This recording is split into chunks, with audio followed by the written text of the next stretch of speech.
The optimism in spring training camp had a lot to do with the Mariners' commitment to winning in 1995. The M's re-signed some of their own free agents and also added second baseman Joey Cora, along with some much-needed depth. Ownership has done a good job here in keeping this team together. It's a good club. It's a young veteran ball club, and it's a club that if we can just keep this darn thing healthy, we're going to be very competitive in this division, I feel. The mood was confident. It was also quite loose. Junior lost a friendly wager to Lou during batting practice. The payoff was a steak dinner, but Junior gave the manager much more than he bargained for. Oh, my goodness.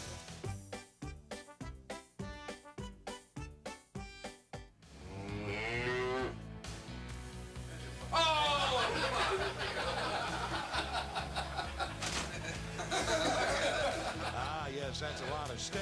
Luckily, Lou took it with a grain of salt. Look at that steak. Move! The gal, I'm not too sure about. When it got back to baseball, Junior and the Mariners were ready to set sail on a 144-game schedule. Opening day was April 27th, and the M's were ready to rock and roll. Ladies and gentlemen, they're back and ready to play ball. Your 1995 Seattle Mariners. Yes, the boys were back in town and mighty glad to be there. It was a hot time in Seattle as the Mariners were raring to mow down Detroit.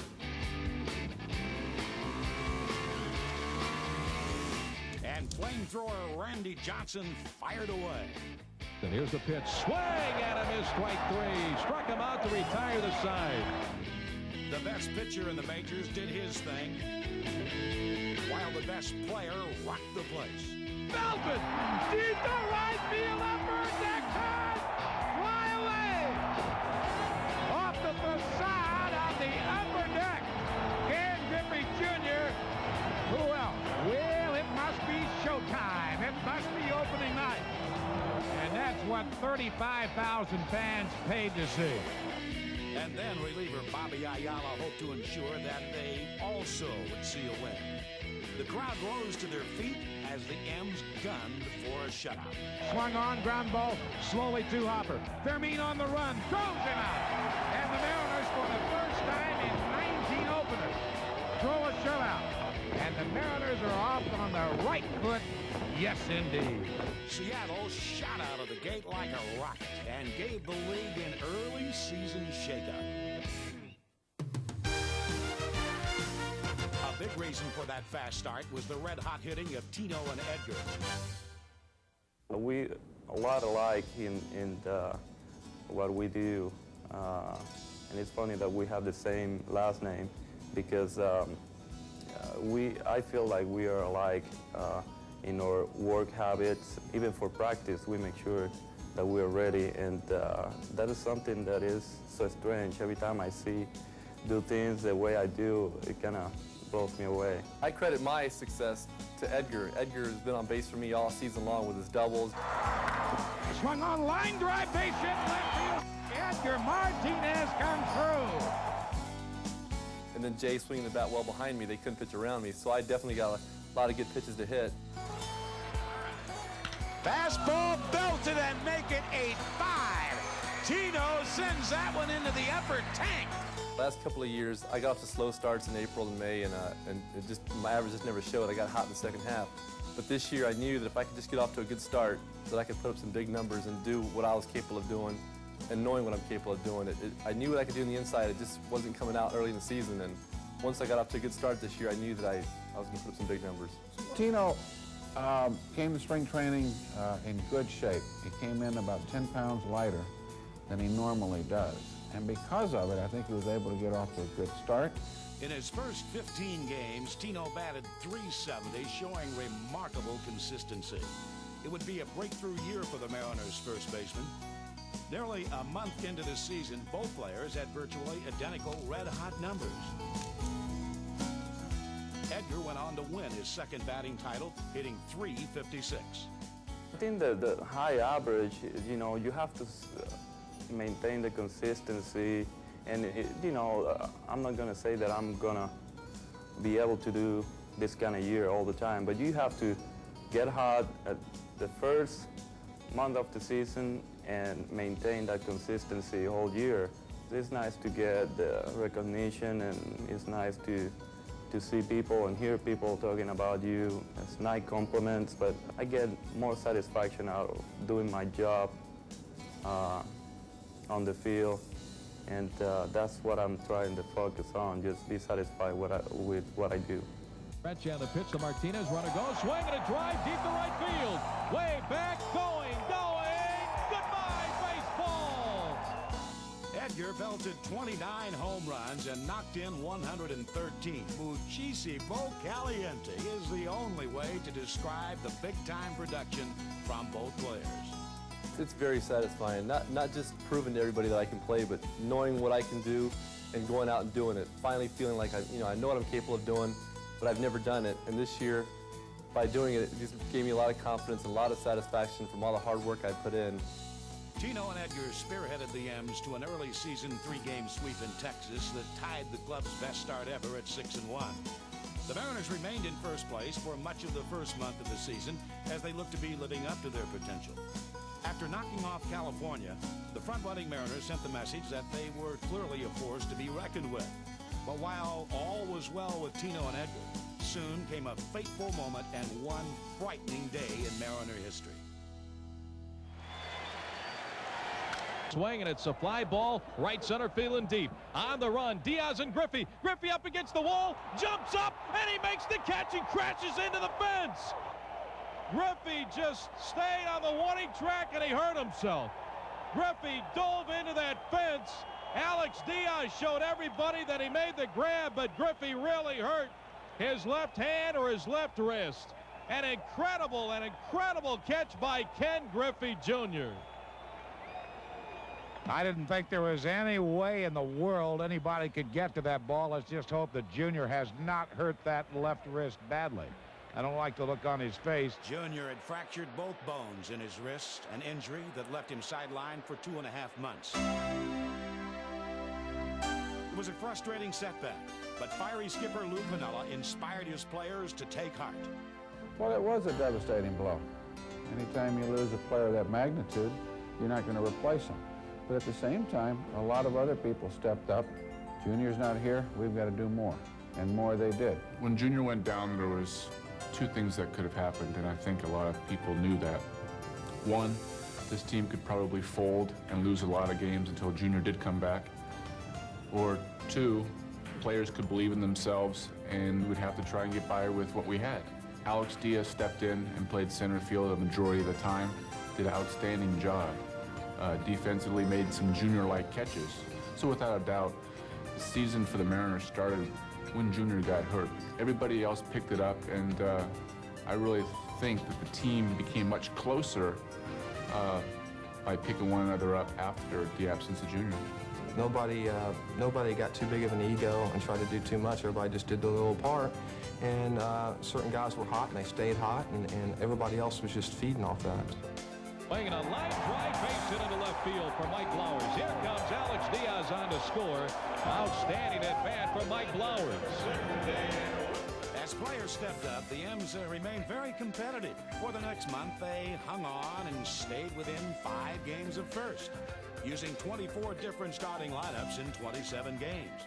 Richie Amaral, for instance, made some key contributions. Played a little different style of game. We didn't play for the home run ball as prevalent. We inserted some speed into the lineup and ran and hit and ran. We even squeezed a few times. We just changed our game plan a little bit. Take, for instance, this June game with the Mariners at bat and the winning run on third. It's on the way to Cruder, squeezes on, it's down, but it's not going to be good, or is it? Yes, it is! And sliding around the tag is Rich Amaral. My, oh my! The Mariners win it 2-1. And Mandrake the Magician, Lou Piniella, fools everybody here. In addition to Pinella's guts and guile, another constant was the utter dominance of Randy Johnson, who began the season 6-0 and never looked back. Strike 3, goal! And Randy looks to the top of the dome and says, what a game Randy Johnson. Well, what can you say about him? The confidence level going into his games are so high. We know we're going to win. He has been the leading strikeout leader for the last 3 years in the American League. He is awesome. We have few tough games. He stepped up and give us a win, and that's been big for us. Well, Johnson, fast, and incredibly fast, 98 miles an hour. You know, most guys that throw that hard don't have the ability to locate like Randy does, and it's amazing what he does. Johnson off to a great start. Swing and a miss, strike 3. Randy Johnson strikes out a couple. I'm going out there with the intent and the purpose primarily of keeping my team in the game, and whether I get the win or not, it's not really important. It's to keep my team in the game and give our team a chance to win. Strike 3 call, and he does it. He has a magnificent 5-inch shutout, and Randy goes to 6, and oh my, what a game for the big unit tonight. It's obviously a great feeling when you're a pitcher out there and the fans are on their feet and they're cheering for you, and you know, I think sometimes it allows you to do something that you may not normally be able to do.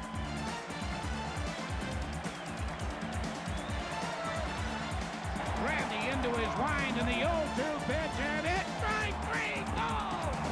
Another slider, and Randy looks to the top of the dome as Randy strikes out 5 of the last 6 Angels, and Randy waving to the crowd in one of his most magnificent moments here in Seattle. The longer we keep a team in the game when he's out there, the a little bit more confident they get. But as soon as we get him 2 or 3 runs, you know, we know the ball game's pretty much over. Ground ball hit to the shortstop Soho. He'll underhand, and the ball game is over as Cora gets it. And Randy Johnson has gone all the way again. Randy goes to 9-1 on the year. I manage real good when Randy pitches. Randy's had a spectacular season. He's been a pitcher. He's been a dominating pitcher. He's been a winner. He's been the leader of our staff. He's carried us on his big shoulders all year, and every time we've needed big games, he's repeated them. And you know, how much better can this young man get? I don't think he needs to get any better. I think he just needs to maintain. He's at the top of his game. In July, Johnson took his high-velocity fastball to the All-Star game as 4 Mariners made the trip to Texas. The national spotlight fell on the beautiful ballpark at Arlington. It was a proud moment indeed, since it marked the first time ever that 4 Mariners had made the team. Edgar was the American League starting DH. Designated hitter, Edgar Martinez. Tino made the squad, and though injured, Junior was voted on the team for the 6th consecutive time. Griffey Jr. Randy was the American League starter. The big unit pitched 2 innings, striking out 3 National Leaguers, including Fred McGriff and Barry Bonds.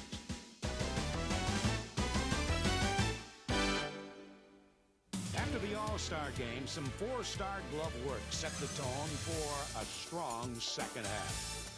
Now, the M's weren't known as a great fielding team, but my, oh my, that Mariner D came up big all season long. Got him. Little blooper, gonna drop into left center field. No, great catch by Jeremy. Ground ball wide of first, backhanded by Tino, goes to the bag, dives, and he gets there before the dive by Gates. Soho, will he get there? Yes, he will.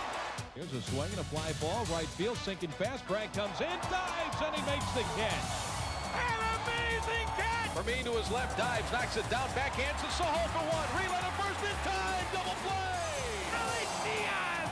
My, oh my! Diving stop the second baseman. Vermeen fires the first in time. Swing and a fly ball into shallow center on the run. Diaz dives, and he makes the catch! Throw back to first base, they've got a shot! Double play! Ground ball up the middle. Rodriguez gloves it in behind second. Wheels and fires. They got him. What a play. We have it. He jumped into the crowd, and he makes the incredible catch. Bouncing ball, Cora. Diving stop. Flip to second. Got him there. Joey Cora, another bit of prestidigitation at second base. Fly ball into the deep right center field and flying over Diaz, and space. An unbelievable catch! I don't believe it! Number down the third baseline, backhanded by Buzz. He goes to strings and throw to first in time. What a play!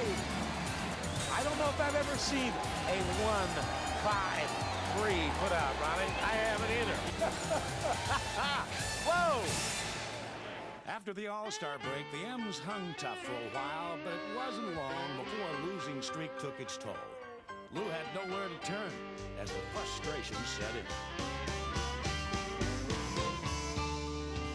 The California Angels began to pull away, and the M's dropped way back. A look at the standings showed that the M's had fallen behind by a whopping 13 games. But the Mariners were still very much in contention because of the wild card. But American League Manager of the Year Lou Piniella had his sights set much higher. After all, Lou had been in a similar situation as a player. We talked about that. I told him I played on a Yankee team that had caught Boston after being 14.5 out at the All-Star break. But you know, where we were more fortunate this year was the fact that there was a wild card berth. And because of the wild card, we were always competitive for postseason play. We were never more than 2 or 3 games out. We were never more than a game or 2 ahead. Because of that, ownership went out and let Mr. Woodward, our general manager, Woody, pick up a starting pitcher in Venice. Now Andy Venice is winding the 0-2 pitch on the way. Great call right on the inside corner, and that will be that. Pick up a Coleman. Coleman goes, the pitch is outside, no throw, and he's in scoring position. Coleman had a great jump. We were fortunate already earlier in the summer to pick up a Belcher in a trade. The pitch. Swing and a miss, and striking out the side here in the 8th inning is Tim Belcher, and he has 7. What a job by the veteran right-hander. At the same time, Charlton comes over from Philadelphia. So the pieces were in place. Whoa, he turned that one over. Good pitch. Wow. Norm's a very competitive guy, and I knew he could help us. But we never thought that he would end up being a closer of the magnitude he's been. And not that he doesn't have the ability, it's just that he didn't have that opportunity in Philadelphia. Usually it takes a little more time to build into that. And all of a sudden, out of the clear blue sky, when we really need another pitcher, up pops Walcott from the minor leagues. And now we got a ball club that's ready to go do some battle. And at the tender age of 21, Bob Walcott made sudden impact. And the pitch to O'Leary. Strike 3 called. Fastball on the inside corner, 1 away. Bob Walcott with his first Major League strikeout. Walcott debuted on August the 18th against the Eastern Division leading Boston Red Sox. And man, oh man, the youngster made quite an impression. Let's go. Got him. That looked like a splitter that time. Boy, the bottom fell out of it. If it wasn't a splitter, it was the darndest sinker I've ever seen. So he strikes out Vaughn. That shows some metal to me. And some other heavy metal came from Mike Flowers in that same game. Flowers stepped to the plate with the bases jammed. The pitch on the way, swinging a drive, deep to right center field. One more time, yes! Goodbye, baseball! A grand slam home run. Mike Flowers, his 3rd of the season. He is unbelievable. Mike tied the big league mark with 3 salamis for the month, and he wasn't even through for the night. The pitch, swinging a fly ball deep to right center field. Same spot. One more time. Yes! He does it again! This time a 3-run home run. Mike Flowers with his 2nd home run of the ball game. 7 RBIs for Mike Flowers. The crowd still on their feet here at the Kingdome. The fans are shouting, Flowers, Flowers, Flowers. There was much reason for optimism in the middle of August because the kid was back. Junior hit safely in 6 of his first 7 games, and Seattle's spirits soared. What a happy return to the Kingdome. And during those first few games back against the Red Sox and the Orioles, he showed no fear. Junior's instant return to greatness had everyone in awe. Griffey going back the track, the wall, leaps up and he makes the catch.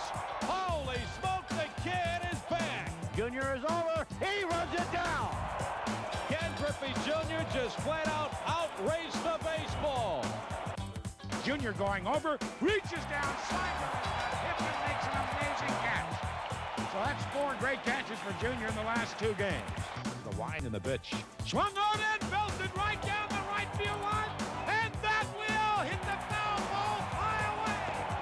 Ken Griffey Jr. has hit his first home run since May the 26th, the night he got hurt. And it is 5-2, and the fans have been waiting for that. So Junior making the tour, and does it look great. The 2-0 pitch to Junior. Swung on and drilled deep to left center field. Mark Smith to the track, to the wall, fly away. Junior has hit his second home run in as many games. Ah, yes, Junior is back, and it is 6-0.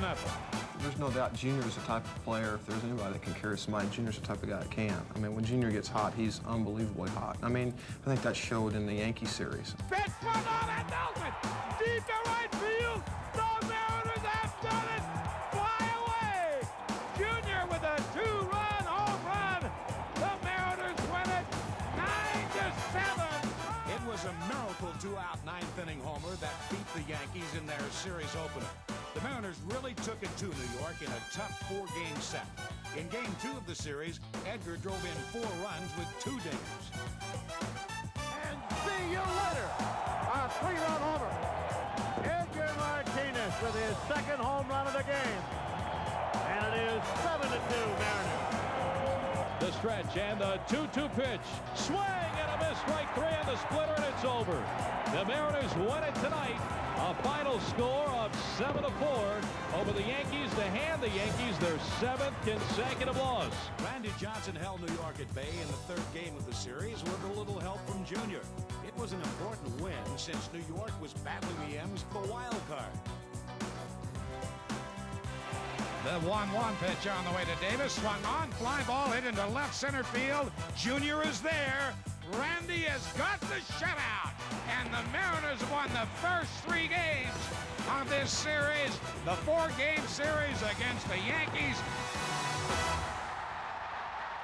Now the wild card standing showed the M's in solid contention. As the pennant picture heated up, so did this man, a real fan favorite, Jay Buhner. He's sometimes grungy, and his teammates call him Bone.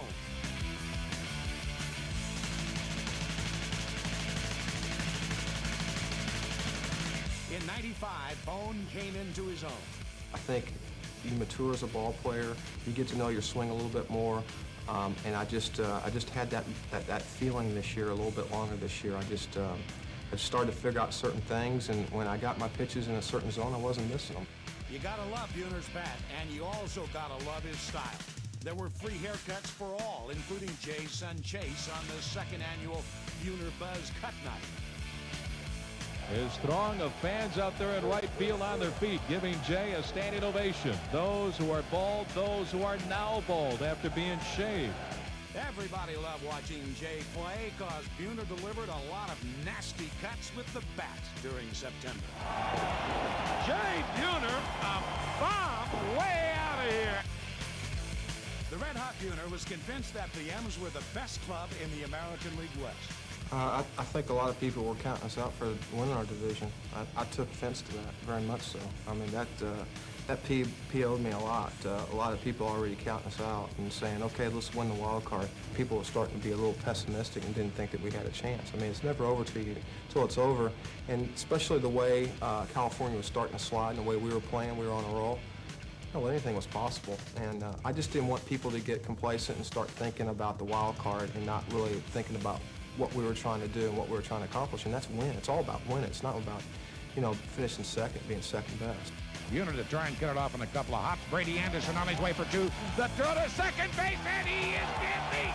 He is out of there. Yes, indeed, Jay did it all in his finest Major League season. Buhner swung on and belted deep to left center field, and and get out the wide red grandma because here comes a grand salami. You know, Edgar and Tino were hot, you know, May, June, July, and then Flo was hot in August, and I got hot in September. And you get into a winning streak like we were on in the month of September. We were hot, and it carried over, and you know, you just ride on all that adrenaline and that emotional high. Buhner finished the year with 40 home runs and a club record 121 RBIs. He also set a club mark for home runs in September with 13. Refused to lose was Jay's middle name. During the M's incredible September stretch, they won 17 of their last 22, and Jay delivered lots of punch. The Big Four was ready to make its big push for a division title as the M's returned from a September road trip.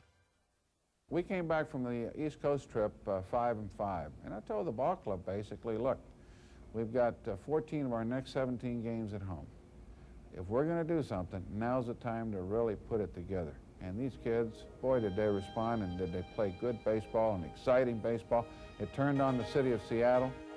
The Mariners pulled into a tie for the top spot in the wild card race with Kansas City. I knew if we got on a winning streak and continued to play consistent baseball, that we had a chance of catching California. And there's nothing better than having a banner hanging up in your outfield that says Division Champs. The Mariners have swept the Kansas City Royals in this three-game series. They are off and running, and the race is on. Yes, indeed. My, oh, my. You know, I don't think we ever gave up hope that we could win the division. Even when we were 13 games out, we still had aspirations of winning the division, although it's, you know, that's not one of the things you say in the paper. The windup, the 0-2, strike three, and it's over. Thorne Charlton strikes out the side, and the Mariners are back on top in the wild, wild card race. California started losing, and we started catching them, and then we shifted our goals to, hey, let's just catch California. If we catch California, you know, we can get in there anyway. So we started doing that, and we got really hot and played real well to the end. A 1-2 pitch on the way. Strike! 3 down. Enjoy it, Seattle. Yes, indeed. Everybody exploding with their lungs here as the leadoff whoop trickle by Nicky Titleton goes for naught. I think at that point there was a lot of people thinking, hey, we can win the AL West. And with that determination and the makeup and the lineup that we have of this team, we were able to do that. Here comes the delivery on the way to Doug, and it's swung on and melted deep to right field, and it will fly away. And we are tied at 4-4. I don't believe it. My, oh my. Doug Strange's pinch hit two-run homer tied Texas in the 9th, and then in the 11th, Junior came through. Lined off the glove of the third baseman Ortiz. Here comes Strange. The Mariners win it 5-4. My. The Mariners are 1 game back of the California Angels. Comes the wind and the 0-2 pitch on the way. Swung on, and a fly ball hit deep into left center field. And Junior's going to go back to the track, to the wall, make the leap, and make the catch.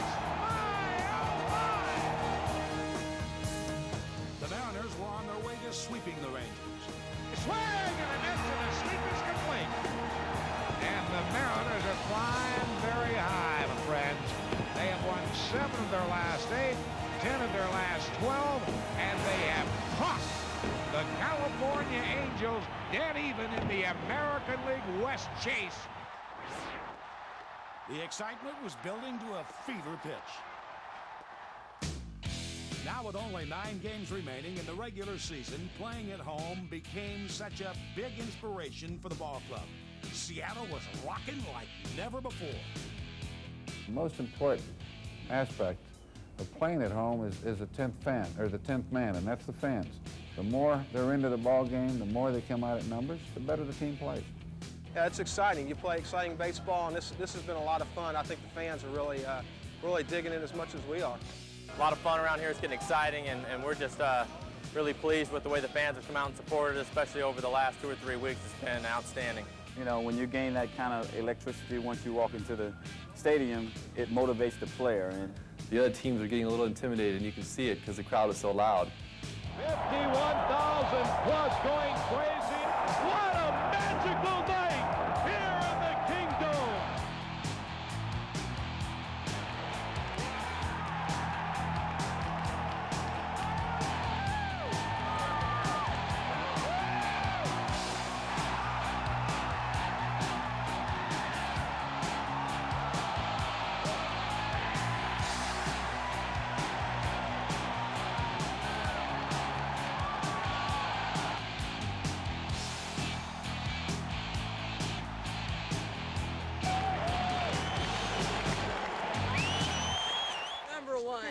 With the M's tied for first, the fans came out in full force as Seattle hosted the Oakland A's for 3.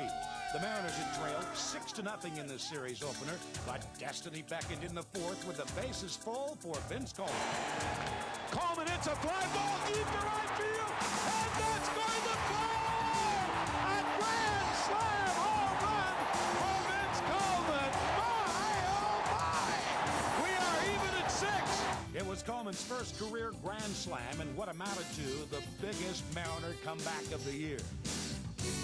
In the 8th, with 2 on, the Mariners sent up pinch hitter Alex Diaz. Alex belts the ball deep to left field. Oh, that will fly away! My, oh my! I don't believe it! And the Magic is in Seattle on this 22nd day of September. My, oh my, what a comeback. All that remained was for Charlton to put the finishing touches on the A's. Here's the 2-1 pitch. Swinging a high chopper to short. Vermeer's got it. Toss across. It's over. The Mariners win it. A comeback 10-7 win over the Oakland Athletics tonight. And they take over first place by themselves in the American League West in this amazing comeback in the 1995 season. Holy smoke, what a game tonight. In the series finale against the Oakland Athletics, Tino Martinez stepped to the plate with 1 on and 1 out against Dennis Eckersley as the Mariners trailed 8-7. Here comes the pitch to Tino. Swung on and belted deep to right field. And that will be flying away. And the Mariners win it 9-8 in perhaps the most incredible game in their history. And 46,000 fans are losing their minds here in Seattle. Tonight, I'll guarantee you, it will be sleepless in Seattle for everybody who is here today, including me. The clutch win was the 16th game of the year in which the Mariners had won in their final at-bat. More importantly, it gave the M's a 3-game sweep of Oakland. Unfortunately, California also won that night, but the M's maintained a 2-game lead. After an off day, the Mariners braced themselves to face their arch enemy, the California Angels. A hot ticket as California came into town for 2 games trailing by 2. The M's overpowered them in the opener. And the 1-0 pitch on the way to Junior. Swung on and drilled deep into right center field. Going back, Edmonds to the truck. The wall, fly away. Junior has done it one more time. Unbelievable. My, oh my. It is 5-0 Seattle. The 2-2 pitch on the way now. The swing and a miss, and it's over. And the Seattle Mariners have won every game on this homestand. They are 7-0. What a roll. A 10-2 victory over California, and that northwest wind was billowing beneath the Mariners' sail. The romp over California gave the M's a 3-game lead with only 5 more to play. One more win against California in the last regular season home game would clinch at least a tie for the division title.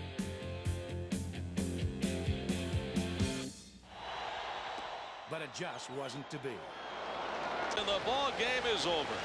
The Angels shut out the Mariners tonight, a final score of 2-0. But a sellout crowd still gives the Mariners a standing ovation. The California Angels still have a flicker of hope. They win tonight by a score of 2-0 to come away with a split in this 2-game series. For the Mariners, they're back to a 2-game lead over California in the American League West, and that magic number still remains at 3.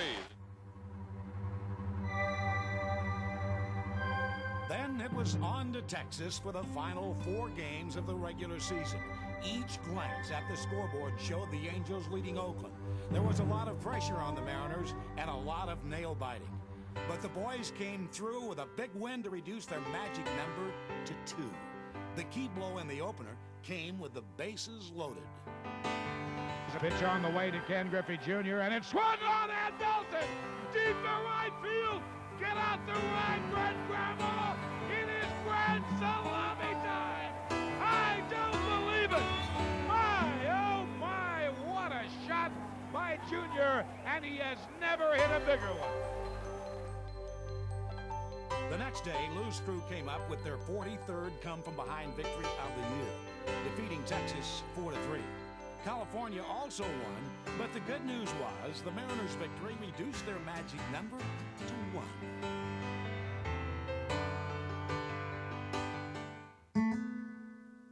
Some Mariner fans made the long trip to Texas, hoping to see the clincher and an end of 19 years of frustration. Yet the Rangers won 9-2 on the next to last day, thanks to 2 homers from Mickey Tettleton. California also won, cutting the Mariners' lead to a precious 1 game. Then on the last day of the season, the Mariners lost again. It seemed like a crushing blow. The Rangers bowled over the Mariners 9-3. California won their final game, and the regular season race ended in a dead heat between the Angels and the Mariners.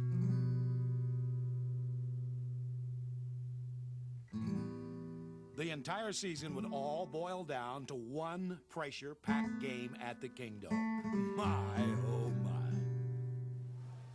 So it all came down to this, 1 game.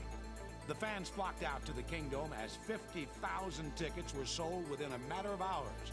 And man alive, the fans were ready to give their beloved ball club all the support they could muster. Yeah, go Mariners! Yeah! Mariners going to take it, no doubt about it. They're at home, the crowd, they're just going to kick butt. This is a pre-victory cigar. And what are you doing with the other This is the real victory cigar. Big unit! Big unit! Big unit! It's the 7th game of a 144-game series. Playoff time is at stake as Tony Phillips steps in, and the wind in the first pitch swung on and popped down the right field line. Foul territory. Tino a long run. Reaches out and makes an amazing catch. First play. Amazing catch by Tino Martinez. Through 5 2/3 innings, Johnson was perfect. Seattle led 1-0 as the teams headed into the bottom of the 7th. If the Mariners could somehow hold on, they'd be champs of the West. The tension was almost unbearable. 7th inning. Bases full, 2 outs as Mark Langston delivered to Luis Sojo. Here's the pitch, swinging a ground ball up the first base line, and it sneaks down by Snow! Down the right field line into the bullpen. Here comes Bowers. Here comes Tino. Here comes Joey. The front of the plate cut off. The relay by Langston. Gets out by Allenson. Flores scores. Here comes Sojo. He scores! Everybody scores! And the Mariners take the lead 5-0. This place is going wild. Watch it again, Mariner fans, because it was the play that broke the Angels' back.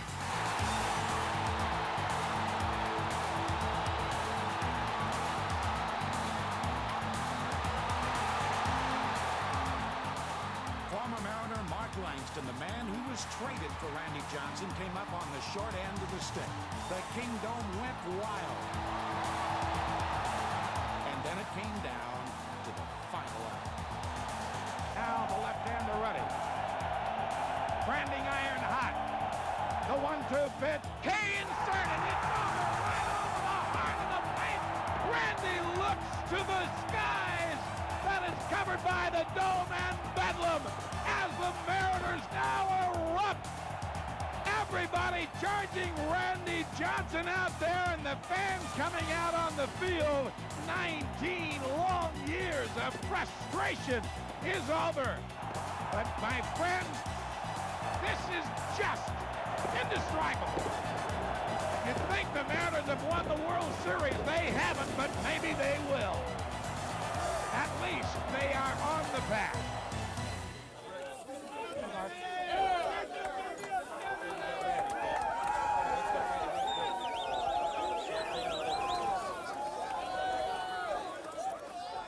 celebration, the first championship celebration in their history, and the Mariners were able to clinch it at home after all. This is what we wanted to win in the first place, and we finally got a chance to do it, and you know, I'm glad we did it here. No doubt about it. These crowd, you know, they've been supported all year long, and I think it's a good feeling for them to win in our house. You know, when we were 17 out and then 13 out, and I told you guys that, hey, this team still had a chance of really doing something. Look where we're at, man. Look where we're at. That feels good. I carried this cigar all through Texas and didn't get to light it. Now I finally got to light it, and I'm tickled to death for this group of players and for this region, because finally the Northwest knows what it's like to be in a pennant race. Only hours later, the Mariners whisked to New York for the first round of the playoffs. Jet lag aside, the ball club was primed to take a bite out of the Big Apple. All right, Junior! Go Mariners! The main question was whether or not the Mariners could rise to the occasion with Randy Johnson not scheduled to pitch until Game 3. We're ready to play. We got no excuses. We had to use Randy to get here in Seattle yesterday, but you know, truthfully, outside of that, I've got all the confidence in the world that this club's going to play well. In the opener of the 5-game series at Lou's old stomping grounds, the M's faced David Cone. Here's the stretch on the pitch on the way to Junior. Swing and a drive deep to right field. Going, goodbye, baseball. There it is, Griffey with a 2-run home run. And this ball game is tied at 4. The Yankees, however, won the opener 9-6 as Ruben Sierra keyed the victory. Junior paid Sierra and the Yankees back in Game 2 with this extra inning blast off John Wetland, and the Mariners took a 5-4 lead. The bench erupted in celebration as the M's were only 3 outs away from a victory that would even the series. But soon after, Sierra drilled one to left with 2 on, and the M's appeared doomed. It's on the top of the wall. We've got a tie ball game. They're going to try and score Williams. Here's a relay to the plate by Soho, and it is in time. The game continued into the wee hours. What a game, and what a heated rivalry. Remember earlier in the year when Randy Johnson let loose with a high and tight one that beamed Jimmy Leyritz? The bad blood between the Mariners and Yankees was very much evident. Believe me, these clubs were not fond of each other, and the M's refused to back down. Jim Leyritz picked a bad time to seek his revenge. Leyritz connected on a 2-run blast to end the 5-hour and 13-minute marathon battle. The M's were only 1 loss away from elimination. The scene shifted back to Seattle. It would be a do-or-die Game 3. Get your programs. First time ever postseason edition of the Mariner magazine right here. Go Mariners! Woo! Please, please, please refuse to lose. The ball club had their backs to the wall yet again, but the fans had a sneaking suspicion that this baby was far from over.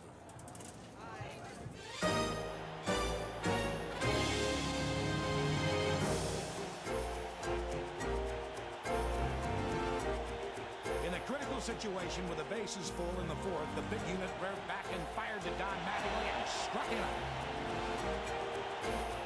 Trailing 1-0 in the 5th, the Mariners finally busted loose. And McDowell's 1-0 on the way to Tino Martinez now, and it swung on and belted. Deep to right center field, Williams to the track. The wall fly away. And the Mariners lead it 2-1. With a 3-run cushion in the 9th, Norm Charlton was called in to close it out. And it swung on and missed, and there will be a tomorrow. In Game 4, the Mariners fell behind after this Paul O'Neill 3rd inning smash made it 5-0 Yankees. It looked bleak, but in the bottom of the 3rd, all prayers were answered by Edgar, a 3-run homer that brought the M's back from the dead.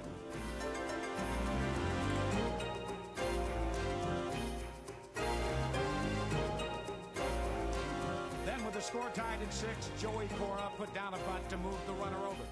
and he beat it out. Soon after, the bases were loaded with nobody out. If you're Edgar Martinez, you're looking for a low pitch. You don't want to pop it up here. Something to drive. But with 2 strikes, you've got to protect the plate. 2-2 on Edgar. And John Wetland one more time set. And here comes the 2-2 pitch to Edgar Martinez now. And the fastball swung on and hit the deep center field. Bernie Williams goes back, and it is get out the rye bread and the mustard this time, Grandma. It is a grand salami, and the Mariners lead it 10-6. I don't believe it. My, oh my.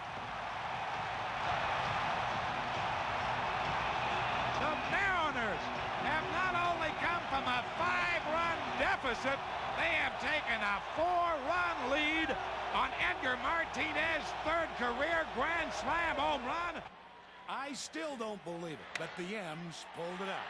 At the deep center field, Junior to the track, he's to the wall and makes the catch, and it's over. The crowd went into a state of delirium. What a miraculous effort in a game that could have been over by the 3rd inning. It was the kind of magic that brought these comeback kids to the playoffs to begin with. Edgar refused to let the dream die with his 7 RBIs. Once again, it all came down to a final date with destiny. The very walls of the Kingdome would tremble on this day in a final and deciding Game 5. So once again, another do-or-die situation for the Mariners. The winner moves on to the American League Championship Series. For the play-by-play, here's Dave. Thank you, Rick, and a very pleasant good afternoon, everybody. So this is it. Somebody goes home, somebody plays Cleveland. Here comes the 1-2 pitch to Dan Wilson on the way now from the veteran right-hander, and the fastball swing and a miss. In a back-and-forth battle, the M's drew first blood. Fastball swing and a fly ball deep to right field. O'Neill going back. Goodbye, baseball. Joey Cora, little Joey Cora with a solo home run to right field. Holy smoke, and the Mariners take a 1-0 lead. Some big pop from little Joey Cora. But the lead shifted back in the 4th. Pitch on the way to Paul. Swung on and belted, and it's 2-1 New York. It was the 21st home run of the series. The clubs would combine for 22, a record by far for any postseason series in baseball history. The M's countered O'Neill's blast in the bottom half of the 4th inning. In the bottom of the 4th, all prayers were answered. Here comes the 3-1 to Jay Buhner now, and the fastball swung on and lined into left center field for a base hit, so Tino's going to score, and we are even at 2-2. Is this guy strong or what? Jay Buhner cracks that bat completely in half. He got that pitch right off the end of the bat, and he drills it, though, into left center field for the RBI single. Tino scores easily. Jay Buhner with a big, big RBI. In the Yankees' 6th, it was Don Mattingly who broke the deadlock with a bases-loaded double to left that drove home 2 runs, and the Yankees led 4-2. The M's failed to score in the 6th or the 7th, but in the bottom of the 8th, Hope stepped to the plate in the form of Willis. The 1-0 pitch on the way to Junior. Swung on and belted. That's going to be in the upper deck. Fly away. It was Junior's 5th home run of the series, tying a postseason mark set by Reggie Jackson.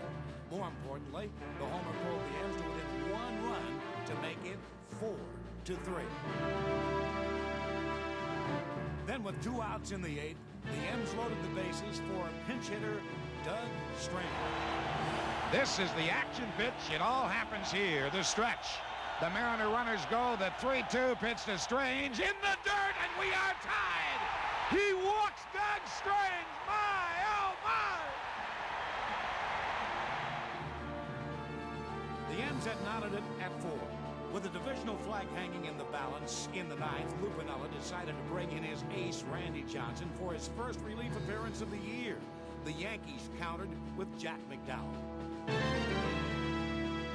Johnson pitched valiant, but the Yankees scored in the top of the 11th to take a 5-4 lead. Then came the bottom of the 11th and one more last chance. No quit, no quit. No quit in this ball club all season long. Down by a run, they come back right away on back-to-back singles by Cora and by Ken Griffey Jr. The fans are alive one more time. And here is Edgar for the second time around against Jack McDowell. Line down the left field line for a base hit. Here comes Joy. Here is Junior to third base. They're going to wave him in. The throw to the plate will be late. The Mariners are going to play for the American League Championship. I don't believe it. It just continues. My, oh my.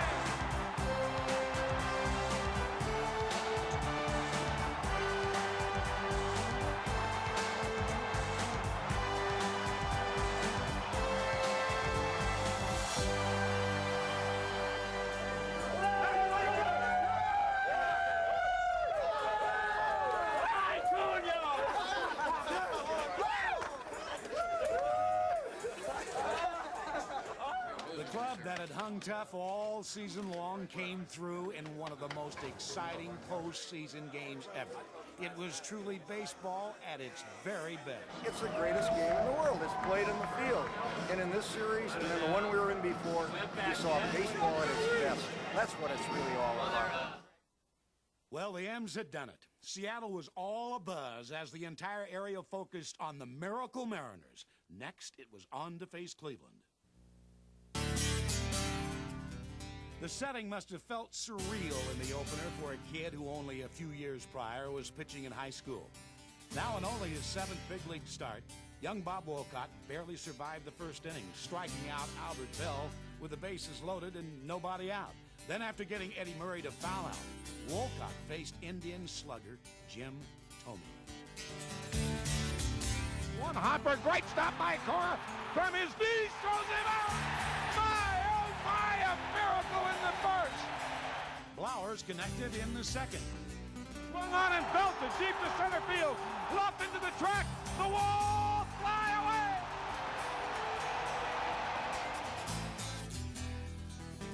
Blowers' blast gave Wolcott a 2-run cushion. But it was Luis Sojo who broke a 2-2 deadlock in the 7th with this double. And Seattle celebrated another thrilling victory as the city floated on air. In Game 2, it was Joey Cora who went airborne. Line drive, diving catch, Joey Cora! Holy smokes! And Junior connected. Junior's 6th home run in postseason play. Despite the heroics, Cleveland would win Game 2 on the strength of all Hershiser's pitching. In Game 3, Jay Buhner took center stage with a home run.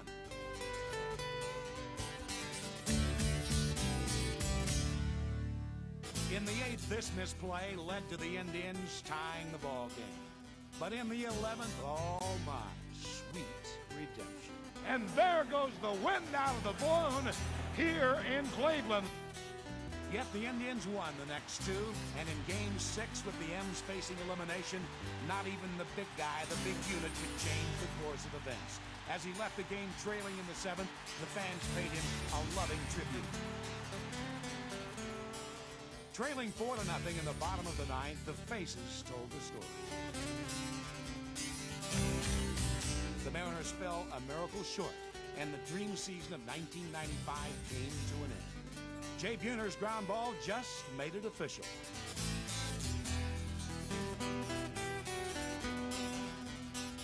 The Cleveland Indians were champions of the American League. But as the Mariners walked off the field for the final time, there remained one more sentiment to share. Magic carpet ride is over, but my, oh my, what a ride it has been. Dave, this is an incredible sight right now. 58,000 fans here in the Kingdome thanking the Mariners for just an incredible season from start to finish. It was indeed. The M's had spent their very last ounce of emotion and courage.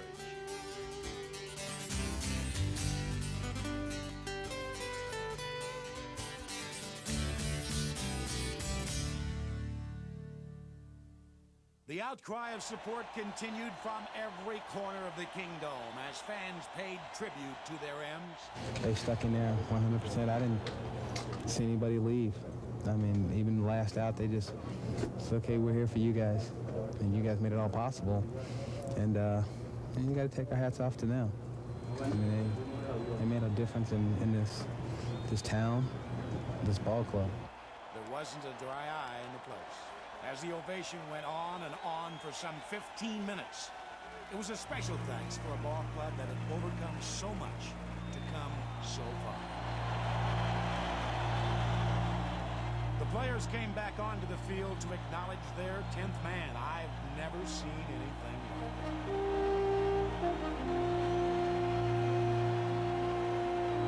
it. These Never Say Die Mariners had captured Seattle's heart and soul by showing the courage of a lion all season long. What transpired in this incredible season of '95 will not soon be forgotten. My, oh my, how sweet it was. Swing and a drive deep to left field. This ball game is over. Goodbye, baseball. And the Mariners come back and beat the Yankees on Memorial Day. Would you believe it? And the 2-2 pitch, swinging a line drive, diving catch. Tino Martinez at first base. He robs Tony Phillips of a base hit, and he saves a run. The 2-0 pitch to Jay on the way now, and it's swung on and belted deep to left center. Shots into the track, the wall. It is grand salami time. My, oh my. And the 1-0 pitch on the way to Joey. Swung on, line drive, center field base hit. Here comes Alex around third. Here's the throw to the plate by Johnson, and he is not in time. Mariners win it 10-9. My, oh my. There's the pitch on the way, swing and a drive deep to right center field. One more time, yes! Goodbye, baseball! The 0-1 pitch on the way to Edgar Martinez. Swung on and lined down the left field line for a base hit. Here comes Joy. Here is Junior to third base. They're going to wave him in. The throw to the plate will be